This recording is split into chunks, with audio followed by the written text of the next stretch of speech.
It turns out many Calgarians don't love the idea of people drinking a glass of wine or beer in public parks. The city says more than 15,000 people responded to a survey about the public consumption of alcohol at picnic tables. Results were divided, a slight majority in favor of it, though.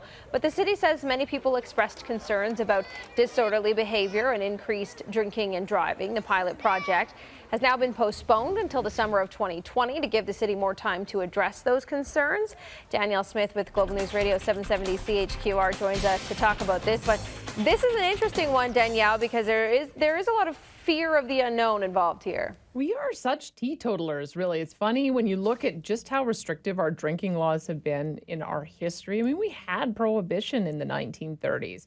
And part of the reason why Peter Lougheed was successful in getting elected and having a breakthrough after 40 years of social credit government is because he campaigned for more liberal drinking laws. I think I seem to recall people saying that one of the things they objected to at the time was that men and women couldn't drink in the same drinking establishment. So that was only, in the early 70s. So we have this strange relationship with alcohol where on the one hand, you've got, looks like a liquor store on every corner, but on the other hand, you want to keep it kind of under the radar screen. I think that's the interesting dynamic that's playing out here, because I've been in jurisdictions where you can have open drinking.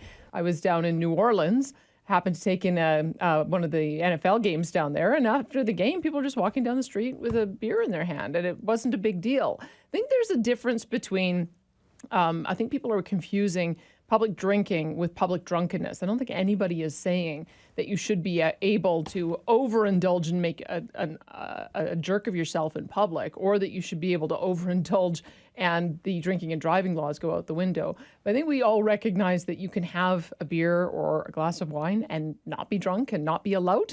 So I think that's where you see the differences coming in. So we're going to talk with a person who's a specialist in addictions and has studied this phenomenon about why it is some societies are just a lot more restrictive on this. Tim Stockwell's going to join us. He's a doctor at the University of Victoria, and we're going to walk this through today. What do you think the city's end game is going to be here then? I think what's happened. Okay, if you want my honest idea. Well, I don't know. I'm scared to ask for that. My honest thoughts on this are people are doing it anyway. I mean, everyone sort of tee-hees and jokes about having the Baileys in their thermos when they're watching a parade, or they'll have their drink bottle that might have gin or vodka in it so that you can't really tell what the colors are, the little tiny flask of scotch. I mean, I know everybody who's done this. So I think in point of fact, everyone's doing it anyway. Let's just make it legal so that it can be out in the open. Crack down on public drunkenness, yes.